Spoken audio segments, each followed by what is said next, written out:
para sa mga estudyante natin sa elementarya, baka padrawingin tayo ng teacher natin ng hayop sa school. Pwede tayong kumuha ng reference na numero. Halimbawa, number 2. Marami tayong pwedeng i-drawing sa number 2. Isa na dyan ang aso. Tingnan sa video.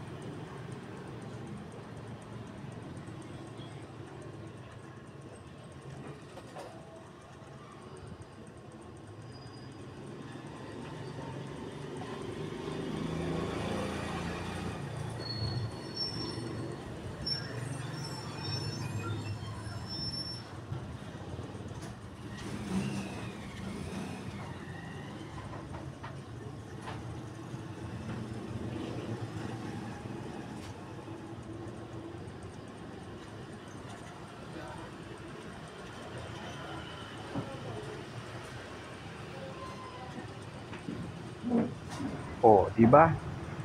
Nakagawa tayo ng aso ngayon. Manood kayo palagi ng mga video ko at marami pa akong ituturo sa inyo. I-subscribe, i-like, paki-share na rin